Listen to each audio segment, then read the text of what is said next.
Now, when we were studying regarding the Rigvedic period and the later Vedic period, right? जब इन periods को study कर रहे थे, we came across कुरु, we came across the पांचाला, ठीक है, वी केम अक्रॉस गांधारा, ठीक है, और गांधार, ठीक है। तो ये सारे के सारे एरियाज विच वर प्रेजेंट, ठीक है।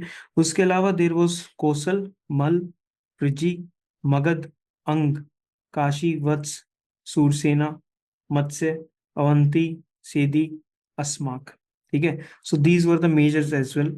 नाउ अब ये सारे के सारे जो हैं, what are these? These are the mahajanapadas, जो कलर्ड वाले में है, ठीक है। And there were 16 such major mahajanapadas which are present. Got it? तो याद क्या करना है बाद में जाके, इनकी बेसिक बेसिक लोकेशन एटलीस्ट इतना याद रखना कि ओके ये यहाँ है, ये यहाँ है, then comes this and then comes this.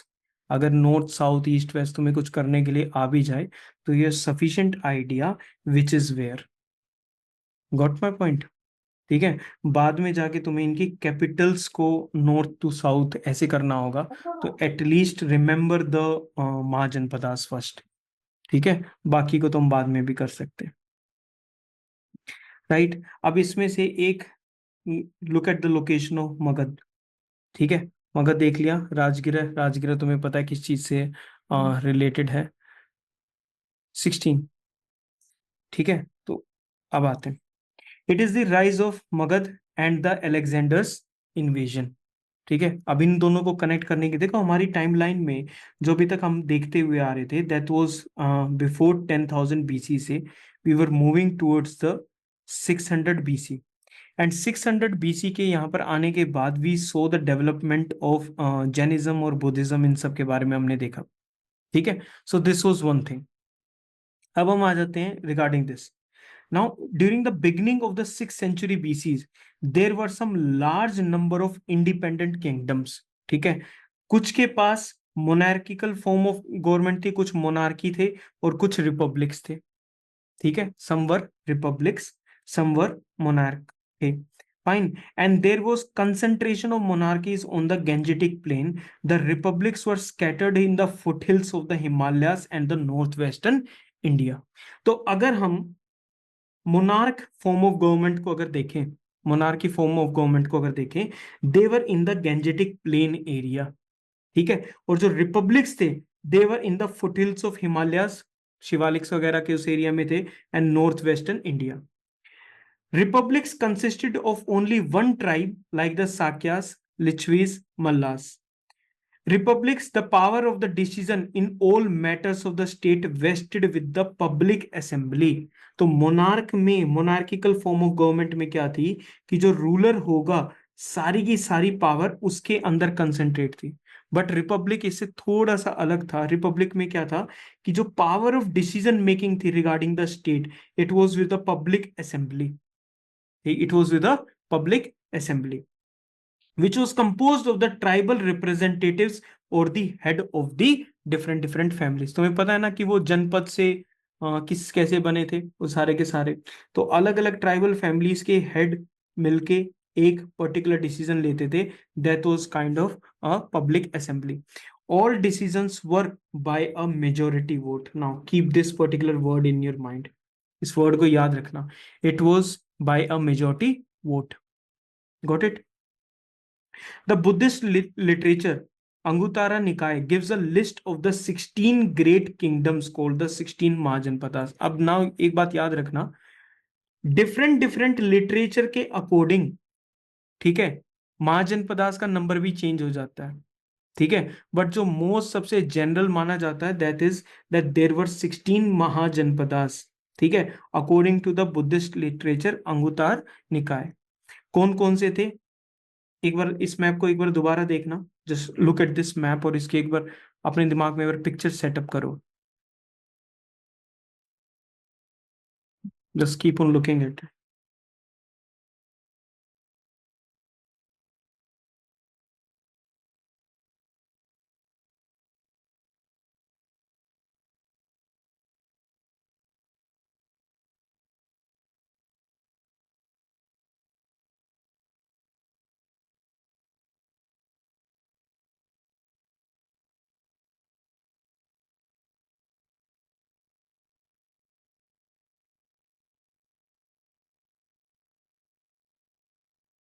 देख लिया? अरे इतने तो नाम भी नहीं है।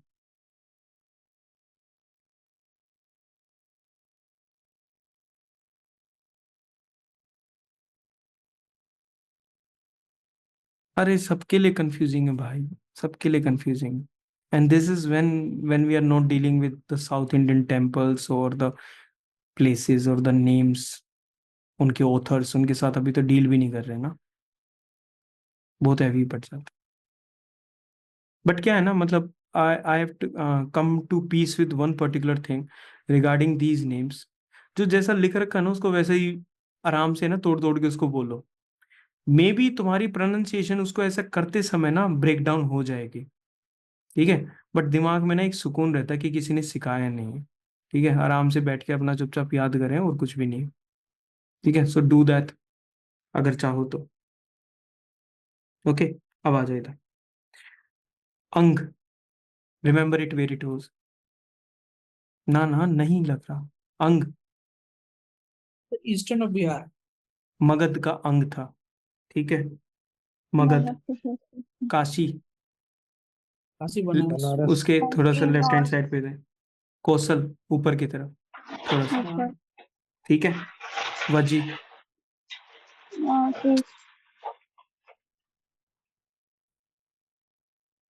वाजी, मल, छेदी, वत्स, कौशाम्बी की हाँ, कुरु, पांचाल, मत्स्य, वो दिल्ली, सुरसेन, अस्माक, विराटनगर, सबसे साउथ में। नीचे, अवंती, सेंटर में है सर, ऑलमोस्ट गंधार, वो तो नॉर्थ नॉर्थ। वेस्ट। बिल्कुल नॉर्थ वेस्ट में, काम्बोज। ठीक है, so these were the major major 16 mahajanapadas. All you have to do is बाद में उस मैप को एक बार दोबारा देख लेना, तो it will be helpful for you. ठीक है, जैन टेक्स्ट में भी इनका रेफरेंस है existence of 16 kingdoms. Small and weak kingdoms were either submitted to strong rulers और they gradually got eliminated. Mahajanapadas इतने बड़े क्यों हो गए? क्योंकि जितनी भी स्मॉलर स्मॉलर किंगडम्स थी ना, उन सबको अपने एरिया में इंक्लूड करने लगे विद टाइम। ठीक है, that's why the others got eliminated. Mid 16th century BC, तो it means we are talking about what, we are talking about 550 के आसपास। हाँ, तो during this particular only 4 kingdoms, Vatsa, Avanti, Kaushal and Magadh survived in this particular period. तो ये 4 important बच गए थे, कौन से? वत्स, अवंती, कौशल एंड मगध। ठीक है, अब इन 4 के बारे में अभी के लिए पहले, सबसे पहले देखो वत्स।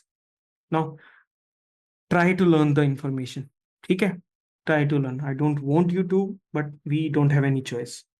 वत्स kingdom situated on the banks of river Yamuna. तो वत्स कहाँ बैठा हुआ है? यमुना के किनारे। ओके, कैपिटल है कौशाम्बी। ठीक है, कैपिटल क्या है? कौशाम्बी।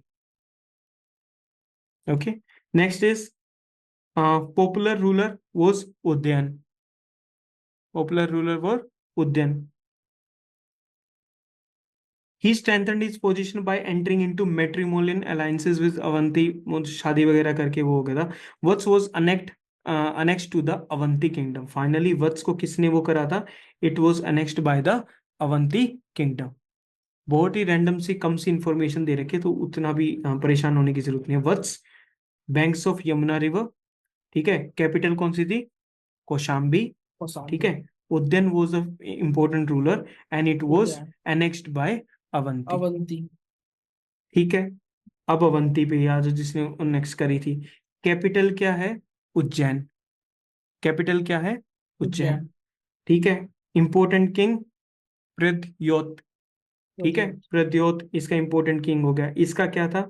उद्यन। इसका कौन है? प्रद्योत। ठीक है, मैरिज वगैरह चली थी। He patronised Buddhism taken over by the rulers of Magadh.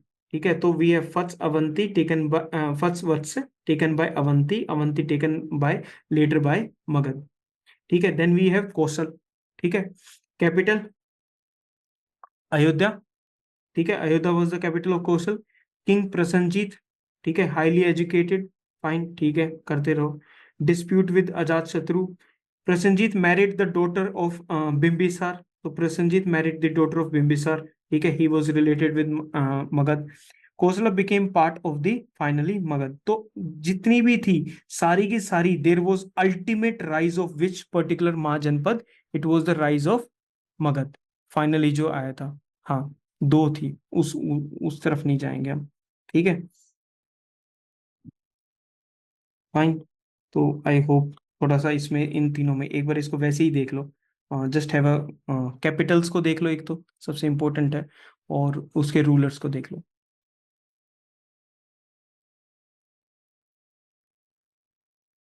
Amarinder Baahubali.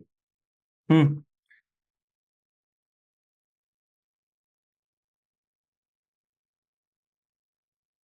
Just look at the capitals, it is more about learning today.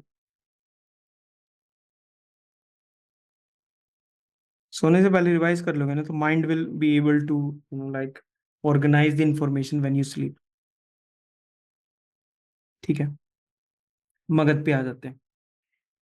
Powerful and prosperous kingdom थी मगध, फाइनली जो सबसे बड़ा महाजनपद बना था, that was the Magadha. It was the nerve centre of the political activity in north India. तो ये इतनी ज्यादा इंपॉर्टेंट थी कि पूरा नॉर्थ इंडिया किसके पॉलिटिकल सिस्टम्स के अकॉर्डिंग चल रहा था, it was according to Magadha, ठीक है। मगध की जो स्ट्रेटेजिक लोकेशन थी, it was between the upper and the lower Gangetic valley, it was of a great advantage. तो अपर गेंजेटिक वैली और लोअर गेंजेटिक वैली, उन दोनों के बिल्कुल बीच में somewhere it was the Magadh which was located. तो इसकी कैसी पोजीशन थी, इट वॉज स्ट्रेटेजिक पोजीशन। अच्छा, एक तो इसके पास फर्टाइल सॉइल्स थे, सबसे इंपॉर्टेंट है, तो ज्यादा से ज्यादा एग्रीकल्चर हो सकता है। सेकंड, आयरन ओर की हिल्स थी नियर राजगीर, कॉपर आयरन ये सब बहुत इजीली अवेलेबल थे एज रिसोर्सेज। तो इनकी जो आर्मी होती थी, तो उसमें भी तो वो सारे के सारे यूज होंगे, तो आर्मी में अगर यूज होंगे तो it will be highly beneficial, ठीक है। It was the centre of highways of trade, तो तब जाके मगध को फायदा होता था। राजगीर जो इसकी कैपिटल थी, ठीक है। During the reign of Bimbisara and Ajatashatru, prosperity of Magadh reach its zenith, तो मतलब वो हाइट पे पहुंच गई थी, ठीक है, when who was ruling, Bimbisara and Ajatashatru, ठीक है। We are talking about Magadh, ठीक है। बिंबिसार के बारे में बात करते हैं। Bimbisara was one of the particular rulers like Ajatashatru, जिसके टाइम पे मगध ने बहुत प्रोस्पेरिटी गेन की थी। Now Bimbisara he belong to the Haryanka dynasty. तो एक तो इनकी डायनेस्टी याद रखनी है कि कौन सा किंग किस पर्टिकुलर डायनेस्टी से बिलोंग करता है। कौन सी है? बिंबिसार की क्या है? हरियंक डायनेस्टी। कर लो इस वर्ड को, I am taking it slow, don't worry, ठीक है। अपनी पोजीशन को मैट्रिमोनियल अलायंसेस से आगे बढ़ाया, this is something which is very common. पहला matrimonial alliance was with the ruling family of Kaushal, ठीक है, उनके साथ था। कैपिटल क्या थी? अयोध्या। वेरी गुड, ठीक है। मैरी वगैरह कर लिया, ये तो हमारा मैरिज वगैरह इतना वाला हमारे लिए इंपॉर्टेंट नहीं है। Bimbisara was a contemporary of both Vardhaman Mahavira and Gautam Buddha. This line is something which is very important, कि बिंबिसार जो थे, ही वॉज कंटेम्पररी, मतलब वो उसी टाइम पीरियड पे थे जिस टाइम पे महावीर और गौतम बुद्ध थे। However both religions claim him as their supporter and devotee, क्योंकि जिसको ज्यादा ये लगेगा कि यार ये हमारा सपोर्टर है, उसका ज्यादा इन्फ्लुएंस होगा, ठीक है। तो दोनों के टच में थे, दोनों के इन्फ्लुएंस में थे, ठीक है। दोनों को वगैरह को गिफ्ट वगैरह वो करते रहते थे, सारी चीजों को। इस बड़े मैप को बाद में देख लेना। Then important king was the Ajatashatru, ठीक है। इस ग्रेट सक्सेस अगेंस्ट द अलग अलग जो कॉन्फिडरेशन बना रखी थी, led by the Lichchhavis of the Vaishali, तो उसके अगेंस्ट अजात शत्रु ने फाइट करी। तो just have a little bit of idea that Ajatashatru, वो उसके पास ग्रेट सक्सेस आई थी because is fought the confederacy which was led by the Lichavis of the Vaishali, ठीक है। तो try to remember this. Lasted for जो इनका वॉर चल रहा था, इनके आपस का वॉर चल रहा था, this lasted for about 16 years। It was at this time that Ajatashatru realise the strategic importance of small village known as Pataligrama, बाद में जाके क्या बना? पाटलिपुत्र, ठीक है। तो जब ये वॉर चल रहा था 16 ईयर्स के लिए, वहां पर इस पर्टिकुलर टाउन की उसको जो स्ट्रेटेजिक इंपॉर्टेंस है वो पता लगी। बाद में उसने उस टाउन को फोर्टिफाई करा, उसके आसपास वॉल्स वगैरह कंस्ट्रक्ट कर ली, फोर्ट्स वगैरह बना लिए। It serve as a convenient base for the operations against the Vaishali. तो all these things are related with what? Ajatashatru. तो वी नो बिंबिसार, उसके बाद we have Ajatashatru is important, both of them belong to the Magadha mahajanapada. ठीक है, बस इतनी सी information याद रखो, बाकी देखा जाएगा।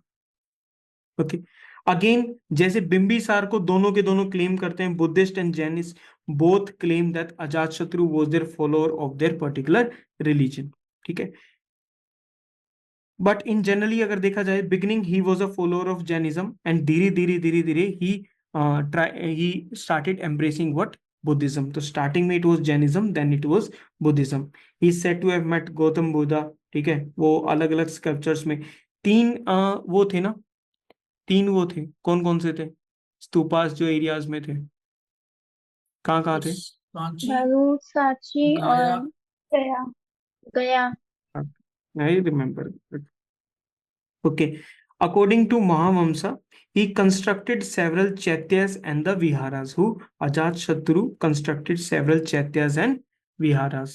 ठीक है, चैत्य इसको प्रेयर से याद रखना, चैत्य is related with prayers, Vihar is basically related वो होम की तरह, उनके केव्स वगैरह की तरह जहां वो रहते थे। ठीक है, बाद में इसका जो डिस्क्रिप्शन है वो यहाँ पर एक बार रीड कर लेना। ठीक है, चैत्यस और द प्लेसेस ऑफ वर्शिप। विहार क्या थे? देयर वर दोज मोनेस्ट्रीज जहां पर मोंक्स यूज्ड टू लिव। तो विहार मोनेस्ट्री जहां पर मोंक्स रहते थे, chaityas were the places of worship. ठीक है, what do you mean by right faith? Right faith का क्या in the teaching teaching? of Worship. Teaching of Mahavir Jain. है? हाँ हाँ Have faith in the teachings and wisdoms of Mahavir. हाँ, तो बोल दे, तुम तो अभी भी कॉन्फिडेंट कम हो रहे हो। Immediate successor, immediate successor of Ajatashatru was Udayan. ये चीजें I don't think you will be able to remember for now. Haryanka dynasty याद रह जाएगी? Yes, हाँ, sir. किसकी थी? इन सब की थी, स्टार्टेड विद बिंबिसार की। बिंबिसार। ठीक है, Sanchi, came it came to end and the Saisunga dynasty came to power। तो हरियंग डायनेस्टी खत्म हो जाती है and after that Magadh was captured by Shishunaga. उसकी फिर ये सैसुंगा डायनेस्टी पावर में आ जाती है। तो हरियंग डायनेस्टी याद रहेगा और तुम्हें सैसुंगा डायनेस्टी याद रहेगा। ठीक है, ओके। सैसुंगा डायनेस्टी की अगर हम बात करें तो इसका कुछ भी क्लियर नहीं है, फिर पता नहीं क्यों ही दे रखा है। अगर क्लियर नहीं है तो सारा का सारा पहले क्लियर कर लो खुद से। Fine, no issues. Saisunga defeated the king of Avanti. Saisunga was the mighty empire began to collapse. So we are talking about ki Haryang dynasty, which was related with Magad. Haryang dynasty, which was related with Magad. उसके बाद कौन सी dynasty आती है? It is the Shishunaga dynasty. ठीक है, और उसके time period में there is collapse of the mighty empire which is going on. ठीक है, हिज सक्सेसर्स, ठीक है, काका वर्मन और काल अशोक, काका वर्मन और काल अशोक। ठीक है, during his reign second Buddhist council हुई थी काल अशोक के टाइम पे। याद है second Yes, sir. Buddhist council? Yes, ठीक sir. है, it was during Kalashoka which was held at Vaishali. Kalashoka was killed by the founder of the Nanda dynasty. ठीक है, तो वी हैव मगध में we have the Haryanka dynasty which was there, then we have Saisunga dynasty, then we have the Nand dynasty which is there। ठीक है, so these are different dynasties which are one following each and the other। The Sir, fame, हाँ sir नीचे scroll करिए। हाँ चलेगा। Sir जो first line थी उसकी सैसुंगा डायनेस्टी की highlighted, genealogy and chronology. Mighty empire is talking about Magadha और सैसुंगा। मगध, ओके। सारी की सारी जो बातें चल रही है, हरियंग डायनेस्टी है followed by Shishunaga dynasty, these are all the dynasties of Magadh. ठीक है, ये फैमिलीज वहां पर रूल कर रही हैं। मगध तो एरिया हो गया, उसमें कौन से किंग की फैमिली रूल कर रही है, कौन सी डायनेस्टी रूल कर रही है। ठीक है, तो ये वो डायनेस्टीज हैं। अभी तो यार बहुत सारी मिसिंग है इसमें, तो ये तो this is the half of the information. ये सिर्फ देखो एक सिंपल सा अभी तुम्हें बता देता हूँ, बाद में ऐसा डिस्टरबेंस ना हो। This is thus the text that you are going through. ठीक है, दिस इज वन लेवल। इसको करे बिना, इसको नहीं करोगे ना, there will always be that fear of missing out कि यार मैंने वो चीज नहीं करी, चाहे तुम कितना ही अलग से स्टडी कर लो। ठीक है, तो please try to learn the basic basic things. ठीक है, तो Haryanka, Shishunaga, then we have the Nandas. Fame of Magadh reach new heights under the Nanda dynasty. ठीक है, तो उन्होंने अलग से ही अपना काम करा। कौन थे? महापद्म नंदा।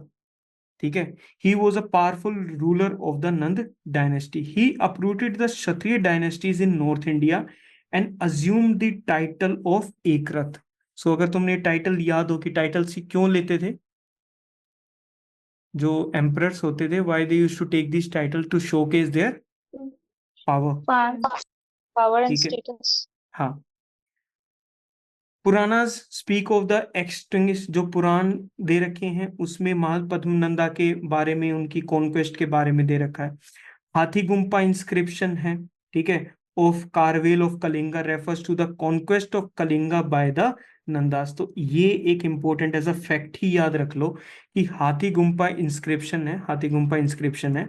वहां पर क्या दे रखा है, कलिंगा में है ये, वहां पर दे रखा है कि कलिंगास को कैसे कॉन्क्वेस्ट किया था, किसने? नंद डायनेस्टी ने। ठीक है, तो Hathigumpha inscription is related with Nanda dynasty. He captured what? The areas of Kalinga. Considerable portion of Deccan was also under the control of Nanda, because हमने पहली लाइन में देखा था कि इन्होंने अपने पूरे फेम पर पहुंचा दिया था न्यू हाइट्स। जो मगध जो एरिया है, ठीक है, मगध का जो एम्पायर है वो न्यू हाइट्स तक पहुंचा था अंडर हिम।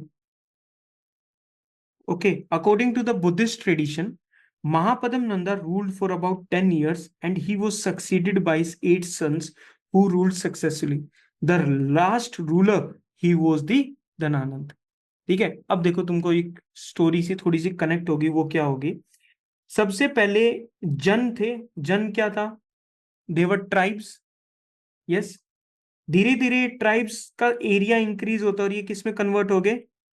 जनपद में कन्वर्ट हो गए। एक दो के नाम बताओ। कुरु, पांचाल हमने पढ़े हैं, तो वो स्टोरी आई थी।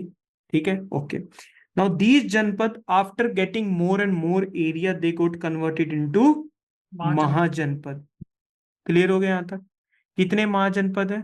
16 मेजर महाजनपद थे। ठीक है, अब इन 16 मेजर महाजनपद में से तुमको सबकी लोकेशन याद है थोड़ी बहुत? ठीक है, उसमें से सबसे इंपॉर्टेंट और सबसे पावरफुल वो कौन सा था? It was Magadh. अब तुमने जो अलग अलग, अब मगध क्या है? मगध एक एम्पायर है। मगध क्या है? एक एम्पायर है।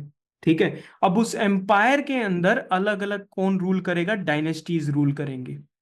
ठीक है, we have what? Haryanka dynasty, we have what? Haryanka Shishunaga. Dynasty, we have Shishunaga dynasty, we have Nanda dynasty. लेकिन फिर मैं तुम्हें दोबारा बता रहा हूं, this is not a comprehensive list. ठीक है, there are missing parts to the equation, वो अभी हम डिस्कस नहीं करने वाले। ठीक है, तो मगध के अंदर there are different different dynasties which are ruling. Important ones are Haryanka dynasty, Shishunaga and the Nanda dynasty. Nanda में सबसे इंपॉर्टेंट रूलर कौन था? महापद्म नंदा था, है ना? अरे अभी तो पढ़ा, बिल्कुल उसी पेज पे तो है। महापद्म नंद थे उसके सबसे इंपॉर्टेंट रूलर। ठीक है, उन्होंने सारा काम करा। Who was the last ruler of the Nand Dhanananda. Dynasty? Dhanananda. Dhananand. Chanakya का अब बहुत सारा है यहां से वो करते हैं, and then comes the coming of the Mauryan Mauryan Empire. Empire. ठीक है, फिर वो जो मगध का जो एम्पायर है, वो मगध का एम्पायर खत्म होगा और उसी के ऊपर से सब कुछ जो डेवलप होगा, that will be the Mauryan empire which will coming, जिसके फाउंडर कौन थे? चंद्रगुप्त चंद्रगुप्त मौर्य मौर्य। ठीक है, फिर यहां से फिर आगे की कहानी शुरू होगी कि मौर्यन एम्पायर में सबसे पहले चंद्रगुप्त मौर्य वगैरह इनकी फैमिली आ रही है, फिर कौन सी डायनेस्टी आ रही है, फिर यहां से आगे कहानी चलेगी। ठीक है, बट कहानी से ज्यादा ना इंपॉर्टेंट जो बाकी चीजें होती हैं वो है। ठीक है, तुमने पीवाईक्यूज देखे हैं, उसमें से तुम्हें एक चीज तो समझ में आई होगी कि जो पॉलिटिकल सिस्टम है, इसके बाद ये, इसके बाद ये कोई काम आने वाला नहीं है। It just give a false satisfaction कि हाँ यार, आइडिया है कि कौन किसके बाद आया था, but is it you actually useful ना। ठीक है, हाँ, पर टेक्स्ट के साथ जरूर जा सकते हैं, दैट इज तो धनानंद वाले पॉइंट पे आ गए हम, and we are standing at what, हम कौन से एरिया पे खड़े हैं? चंद्रगुप्त मौर्य के आने से मौर्यन जस्ट डायनेस्टी पहले के। से पहले, मौर्यन डायनेस्टी, मौर्यन एम्पायर के आने से पहले खड़े। ठीक है, हाँ, enormous wealth of Nandas is also referred to in the Tamil Sangam। याद है जब हमने वैदिक लिटरेचर के बारे में बात की थी, हाँ, उसको हमने किसके साथ कनेक्ट करा था? तमिल संगम लिटरेचर के साथ कनेक्ट करा था। तो तमिल संगम का एक पर्टिकुलर वर्क है आहान नूरू। कौन सा है? आहान नूरू। ठीक है, बाय द पोएट मामूलनार। हाँ दास, याद हो रहे हैं? ठीक है, तो आ, ठीक है, गो इजी विद इट। ठीक है, लर्न करो यार साइड बाय साइड जो जो चीजों को बता रहा हूँ। Enormous wealth of the Nandas. हाँ बोलो, क्या? हिस्ट्री पूरा उड़ चुका हाँ, तुम म्यूट करके बैठ जाओ। है, मॉडर्न से जितना भी ठीक है, एंशियंट से पूरा उड़ चुका है। ना ना, गो स्लो। मैं अगेन मैं हमेशा एक ही बात बोलता हूँ, तुम नहीं करोगे तो कोई और कर लेगा। ठीक है, it is as simple as that. तो why not you? Tamil Sangam. ठीक है, तमिल संगम का एक वर्क है आहाना नूरू। कौन सा है? आहान नूरू। ठीक है, ये किसने लिखा है? दिस इज रिटन बाय मामू लनार। ठीक है, तुम इसको मामू से याद रखना कि मामू ने आहान नूरू लिखा है। ठीक है, तो I think you can keep this in mind. ठीक है, तो और ये किसके बारे में बात कर रहा है? This particular work talks about the Nandas की जो एनॉर्मस वेल्थ है, जो नंद डायनेस्टी की जो एनॉर्मस वेल्थ है, उसके बारे में किसने बात की है? आहानूरुन में बात हुई है, मामू ननार ने इसको लिखा है। Flourishing state of agriculture, general prosperity of the country, but there was this oppressive way of tax collection bye Dhanananda. ठीक है, who was the last ruler. ठीक है, और इसका टैक्स कलेक्शन का जो तरीका था, that was very oppressive and very aggressive. Common people को परेशानी होती थी। ठीक है, and finally taking advantages of this oppressive way of tax collection, people were against Dhananand, Chandragupta Maurya and his side, Kautilya, Chanakya. They created what? They removed the Nand rule, and they were able to establish what? The Mauryan Empire। ठीक है, तो यहां तक ये चीजें हैं। It was during the time that Alexander invaded India. तो this Greek, कौन? अलेक्जेंडर। ठीक है, he was at the gates of India, तो उनके बारे में वो चीज है। This was the Nanda empire at that particular point of time. Look at the map जो तुम्हें दिखाई दे रहा है। ठीक है, तो मेन चीज समझ में आई, एक चीज समझ में आई कि जितने भी वो छोटे छोटे छोटे छोटे महाजनपदास थे, लग रहा है वो सारे के सारे कैप्चर किए जा चुके हैं एक पर्टिकुलर एम्पायर में। ठीक है, तो try to remember this. Fine. Mauryan empire start से नंदा काफी फ्लरिश हो चुका था। हाँ, इट नहीं, it was at the heights ना। मगध की जो मेन हाइट्स थी, that was reach during the period of Padmananda. उसके बाद तो वो थोड़ा थोड़ा डिक्लाइन ही थोड़ा बहुत वैसे हो गया था। ठीक है, अब जो वो चीज थी वो तो सारा पॉलिटिकल सिस्टम था। बस ये लास्ट का हमारा पेज बचा हुआ है, which is regarding the Persian and the Greek invasions, which is regarding the Persian and Greek invasions. ना, दो इन्वेजन्स के बारे में स्टडी करेंगे, दो के बारे में।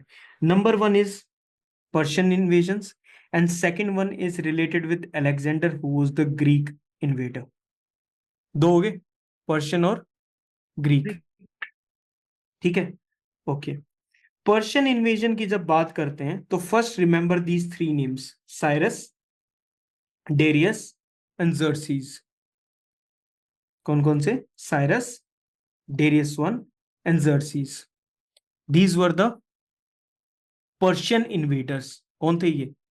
Persian invaders. ठीक है, वो तो अपना फोकस मेंटेन रख लो। तो Cyrus the great, he was the greatest conqueror of the Achaemenian empire. It was also known as the first Persian empire. दो बार आता है, first Persian empire, second Persian empire, अलग अलग टाइम पीरियड पे। ठीक है, ओके। तो Achaemenian एम्पायर है, he was the first conqueror who led an expedition and entered into India. तो इन्होंने, साइरस द ग्रेट ने ही डेवलप्ड द पर्शियन एम्पायर, इन्होंने बनाया इस चीज को। ठीक है, और he was the first conqueror जो इंडिया में एंटर्ड होता है and he captures Gandhara. So like Magda was ठीक to है। India, Achaemenid was to Persia. तो उसका कोई नहीं छोटा नहीं सा नहीं empire था क्या? नहीं, वो मगध की जो तुम इंडिया में बात कर रहे हो, that is also an empire, और वैसा ही Achaemenian एम्पायर था। ठीक है, भाई Achaemenian एम्पायर ही पर्शियन एम्पायर है। ओके, तो मैप देखते हैं, एक सेकंड रुक जाओ। सीधा नहीं है क्या? ओके, वी नहीं, दिस वन, ये वाला दिखाई दे रहा है। ठीक है, इन दिस, ये वाला जो पर्टिकुलर एरिया है, ठीक है, this area was under the Persian empire at that time.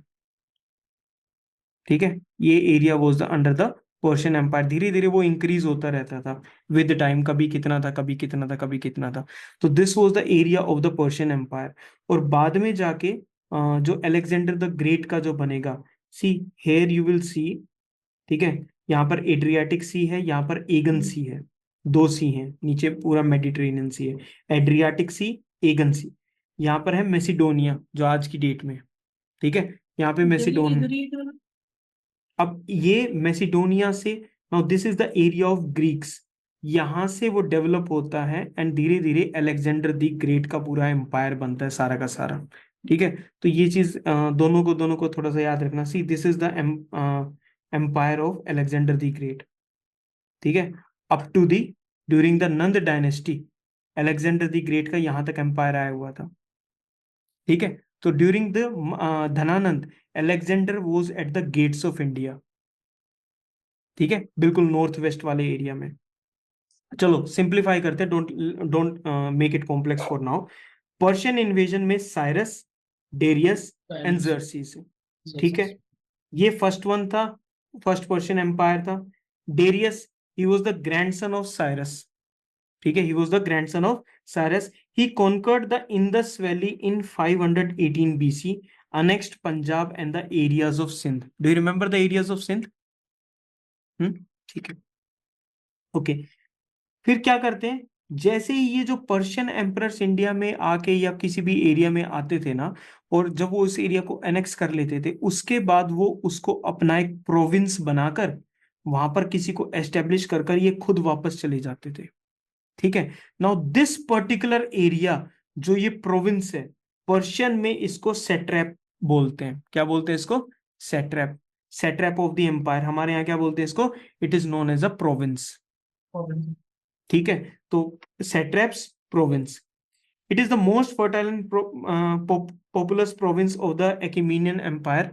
Darius sent a naval expedition under Scylla to explore the Indus. तो उस एरिया को एक्सप्लोर करने के, इंडिया के नॉर्थ वेस्टर्न रीजन को एक्सप्लोर करने के लिए Darius one send the expedition as well. ठीक है, बस तुम्हें याद रखना है, पंजाब को कैप्चर करा, सिंध को कैप्चर करा, एंड ये जो पूरा का पूरा रीजन जो इन्होंने कैप्चर करा, it was made the 20th satrap of the Achaemenian empire. ठीक है, Achaemenian empire also known as first Persian empire. First Persian empire. ठीक है, कभी इनकी स्टोरी में बाद में जाएंगे। ठीक है, नहीं तो सब गड़बड़ हो जाएगा जो भी थोड़ा बहुत है। Then came Xerxes. ठीक है, okay, Xerxes utilise the Indian provinces to strengthen his position. Xerxes faced a defeat in Greece, तो ग्रीस में डिफीट होने लग रहा है। Control of the Persian slackened on the eve of Alexander's invasion of India. धीरे धीरे जब Alexander का इन्वेजन इंक्रीज होता है, तो पर्शियंस का जो कंट्रोल है पूरे के पूरे एरिया में, वो क्या होना शुरू हो जाता है? It starts to come down. The Persian invasion provided an impetus to the growth of Indo-Iranian commerce. जब कोई भी पर्टिकुलर एरिया ऐसे क्या करने लग रहा है, इन्वेड करने लग रहा है, तो ट्रेड इंक्रीज हो जाएगा। यस और नो? उनका भी वो सेट्रैप उन्होंने डेवलप कर लिया, उनका मेजर टाउन है। अब उन सभी जगहों के बीच में क्या शुरू हो जाएगा, there will be more trade. Also it prepared the ground for Alexander's invasion. धीरे धीरे इंडो ईरानियन कॉमर्स इंक्रीज हो गया। पर्शियन इन्वेड ने उसको ओपन अप कर दिया, किसको, इंडिया को ओपन अप कर दिया। And then finally came the Alexander's invasion. The use of Kharosthi script, a form of Iranian writing. यहां पर क्या चल रही थी, कौन सी स्क्रिप्ट चल रही थी during that particular period? India में हम्म पाली। पाली तो लैंग्वेज है। Script sir. हाँ, ब्राह्मी। अच्छा हाँ, ब्राह्मण। ठीक है, तो खरोशती स्क्रिप्ट है, चलो इनके बारे में बाद में बात करेंगे। खरोशती स्क्रिप्ट है, वहां पर ब्राह्मी स्क्रिप्ट है। खरोशती स्क्रिप्ट कहाँ से रिलेटेड है? It is related with the Iranian area. कहां पर? It became popular in north western India.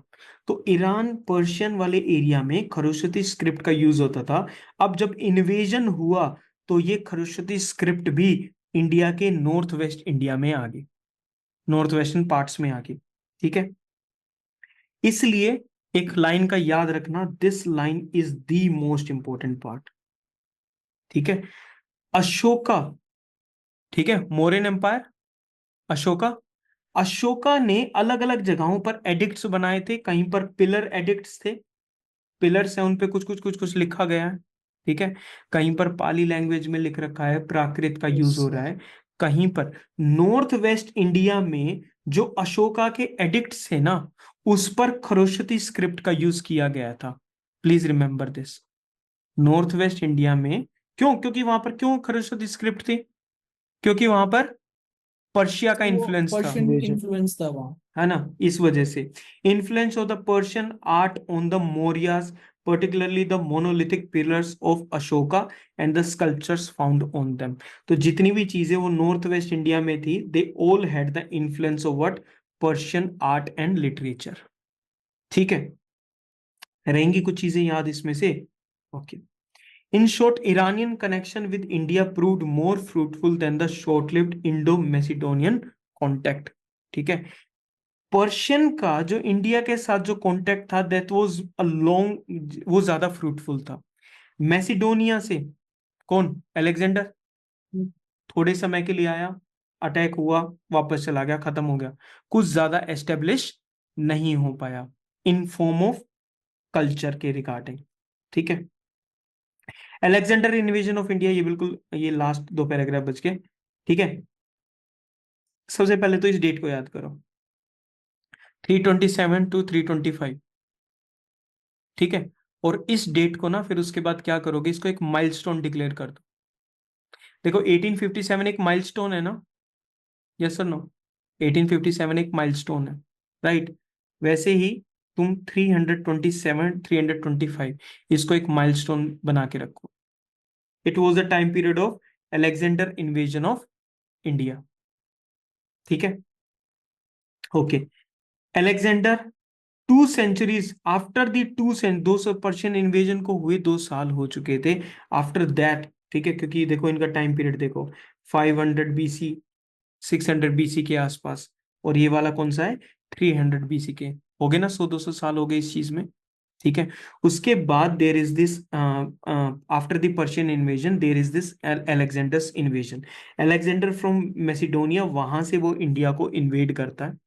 ठीक है, there were number of small kingdoms in north west India.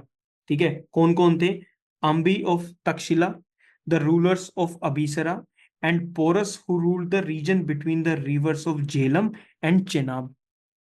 ठीक है, ओके, तो एक बार ये तीनों को याद कर लो। These were the small small rulers in the north western India.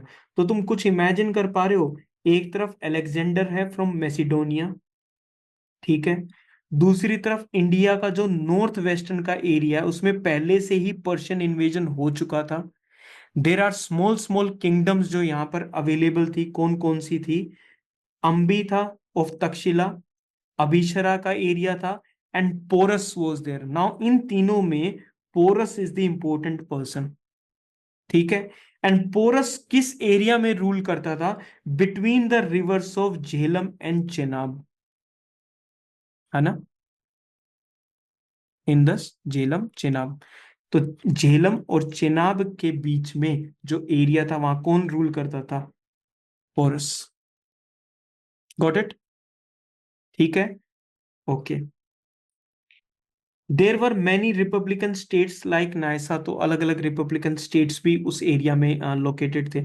अगर तुम्हें याद हो तो मोनार्की वाले स्टेट्स प्लेन एरियाज में थे, रिपब्लिकन वाले थोड़े से फैले हुए थे, माउंटेन्स के पास वगैरह थे, ठीक है, ये बात हमने देखी थी।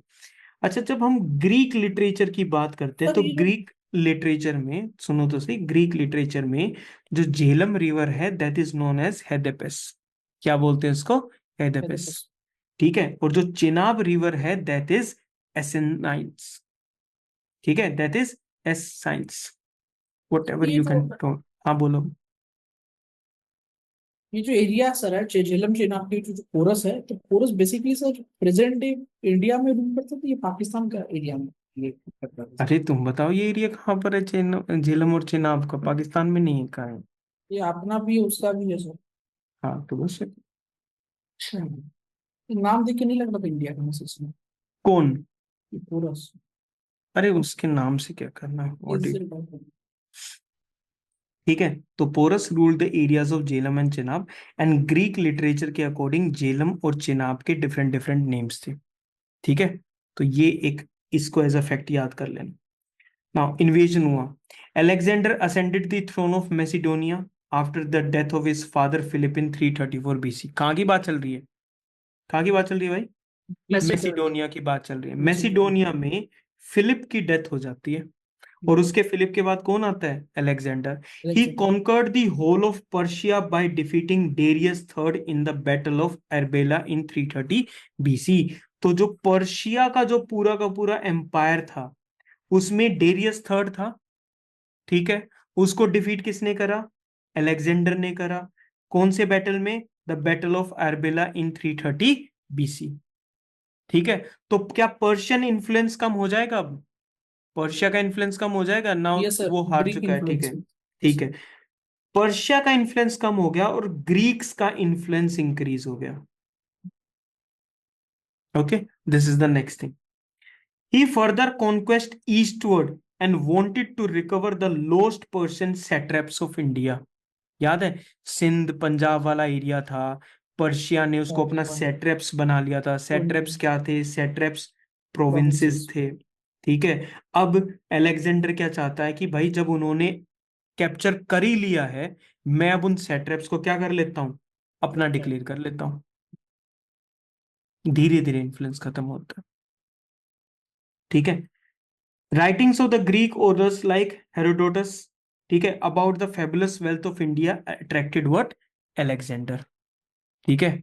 तो अलग अलग जो ऑथर्स इंडिया की वेल्थ के बारे में लिखते थे, इस वजह से अलेक्जेंडर जो है इंडिया की तरफ मूव ऑन करता है। Geographical inquiry, love of natural history की भाई मेरे को तो अब इंडिया में ही जाना है, वहीं जाकर अटैक करना है, ठीक है। So this is where Macedonia was, and he started from here, धीरे धीरे धीरे धीरे he reached this particular area, ठीक है। हेदेपिस के पास पहुंच जाता है। हेदेपिस क्या था? What was Hydaspes? कौन झेलम। से? झेलम, झेलम। ठीक है। Jhelum. He thought that conquering India, he would also conquer the eastern boundary of the world. उसको लगता था कि इंडिया को कॉन्कर कर लूंगा तो ये बाउंड्री आ जाएगी इस तरफ से, ठीक है, और मैं पूरे के पूरे ईस्ट को भी कॉन्कर कर लूंगा। This is what he thought. तो now will come the battle of Hydaspes. दो बैटल के बारे में याद रखना है। एक तो आर्बेला बैटल था, जिसमें उसने डेरियस थर्ड को हराया। तीन पर्शियन किंग्स के नाम बताना। डेरियस हुआ। सेलस। साइरस। डेरियस। डेरियस, धीरे धीरे। डेरियस पर्शिया और वाले एंड गर्दन काट देंगे जिस हिसाब से तुम उनका नाम ले रहे हो। so there is 1 2 3। वाह, डेरियस 1 2 3, धीरे धीरे करके। ठीक है। जर्सीज। अरे जरा तुमने सी। वो 300 मूवी नहीं देखी क्या? नहीं? अरे बाबा, ये भगवान। हाँ, चलो नेक्स्ट करते हैं। तो एक तो बैटल ऑफ अरेबिल का याद रखना, it was with Darius third and Alexander, and second one is what, it is the battle of Hydaspes. 327 BC Alexander cross the Hindu Kush mountains, वो हिंदू कुश माउंटेन्स को क्रॉस करता है। 10 months in fighting with the tribes, he cross the Indus in 326 BC। Warmly received by Ambhi the ruler of Taxila, याद है छोटी छोटी kingdoms थी वहां पर उस एरिया में, अम्बी था, ठीक है। Yes. तो अम्बी ने तो इसको कि ठीक है भाई आ जाओ, ओके रिपोर्ट है। Alexander send a message to Porus कि भाई चलो सबमिट करने का टाइम आ गया, यू शुड सबमिट नाउ, बिना लड़ाई के कह दो कि मैं जीत गया, fine. But Porus refused and decided to fight the Alexander. Alexander marched from Taxila at the banks of the river Hydaspes which is Jhelum, ठीक है। और वो दूसरी साइड पे क्या था, it was Porus on the other side of the Jhelum, ठीक है। रिवर उस टाइम पे हैवी फ्लड होती थी, Alexander was not able to cross that particular river, ठीक है। अभी तुम्हारे मन में क्या चल रहा होगा, इतनी तुमने पतली रिवर सोची होगी, यहाँ आर्मी खड़ी और यहाँ आर्मी खड़ी है कि यहाँ चले जाओ, है ना, दैट इज, हाँ। तो अगर ऐसा कोई सीन हो तो उसको रिमूव कर देना। There were heavy floods in the river and Alexander was not able to cross it. कुछ टाइम लगा उसको, after a few days he cross the river and the famous battle of Hydaspes was forced on the plains of Karri, ठीक है। तो battle को याद रखना, planes को याद रखना जिन एरिया में उन्होंने फाइट करी। पोरस बहुत स्ट्रॉन्ग आर्मी थी but he basically lost the battle, ठीक है। अलेक्जेंडर को बहुत पसंद आया बट उसने बोला कि ठीक है तुम ही राज कर लो, स्टे ऑन द थ्रोन, ठीक है, बट मेरा इन्फ्लुएंस रहेगा, मैं चला, ठीक है। Alexander continued his march as far as the river Beas, encountering opposition from the local जो छोटे मोटे जो ट्राइब्स थे ना, उनसे उनको ओपोजिशन मिला। एंड ठीक है, he wanted to proceed eastward, क्योंकि उसने तो क्या सोचा था, he has to reach the eastern side ना completely, he thought of that, but what happens was his soldiers refused to fight after that। Porus को फाइट करने के बाद, एक दो ट्राइब से और फाइट करने के बाद, they were not in the like mindset to fight more, they wanted to return home। सोच के देखो वो कहाँ से चल रहे हैं, वो ग्रीक से निकले हुए हैं, ठीक है, वहां से ग्रीस वगैरह एरिया मैसिडोनिया से वो निकले हुए हैं, और इतने सालों तक they are moving moving moving moving, कभी रिवर क्रॉस करवा रहे हैं, कभी बंजी जंपिंग हो रही है, तो कुछ कुछ उनसे करवा रहा है। तो now finally they refuse to fight, and जब सारी की सारी डिस्कशंस होगी, दे फाइनली सेड कि ठीक है we just have to go back from here, ठीक है, नहीं तो वो आगे इंक्रीज करता और आगे उसको नंद एम्पायर मिल जाता, ठीक है। मान उसको वो क्या बोलता है, वो एक सीरीज है ना, तिकड़ तिकड़ था, ऐसा करके कुछ आता है उसमें। Sir, finally they saw the eastern border of हाँ, India. डिवाइडेड द, उसने क्या करा, he divided the whole territory from Indus to the Beas into 3 provinces. Now remember this, उसने क्या करा, पूरे ब्यास को 3 प्रोविंसेस, इंडस से लेके ब्यास तक का जो एरिया था उसको 3 प्रोविंसेस में डिवाइड करा, and put them under his governors. Retreat करा, वहां से चला गया, एंड बाद में on his way he reached Babylon, जहां पर वो बीमार हो गया, and he died in 323 BC। तो you have to just a little bit remember all this particular information जो यहाँ दे रखे, so that you have some idea about the battle of Edipus। Got it?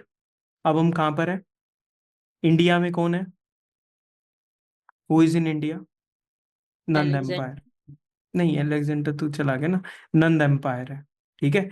Nand empire का Dhanananda last में है, ठीक है। Korea आएगा। अलेक्जेंडर वापस जा चुका है, ठीक है, तो वो वापस चला गया है और वो उसकी डेथ भी हो गई है वहां जाकर, fine. This is where we are standing on this particular thing, ठीक है। बाद में उसके बाद और पढ़ लेना, इसके ये इफेक्ट्स दे रखे हैं, there is nothing in the effects, ठीक है। So this was the 2 things which was the mahajanapadas coming of the Magadha empire, ठीक है। फाइनली फिर उसमें मगध के अंदर Nanda dynasty, and Nanda dynasty के लास्ट में इट इज धनानंद, ठीक है। यहाँ पर अभी स्टॉप लगा हुआ है, और मैं तुम्हें वो डेट याद करने को बोली थी, keep it as a like milestone, 327 to 325 BC, ठीक है। बिकॉज इसके जस्ट बाद, इस ईयर के जस्ट 1-2 के बाद, there will be Chandragupta Maurya who will take up the throne. ठीक है, and there will be starting of the Mauryan empire. छोटी छोटी चीजें हैं, देख भाई, छोटी छोटी चीजें हैं, इतना भी ज्यादा इनको वो मत देना, इतनी भी वो मत देना कि यार ये हमसे उसमें जीत जाए या कुछ हो। थोड़ी थोड़ी इनको याद करना। सोने से पहले just remember some of the facts, कुछ फैक्ट्स को कर लेना।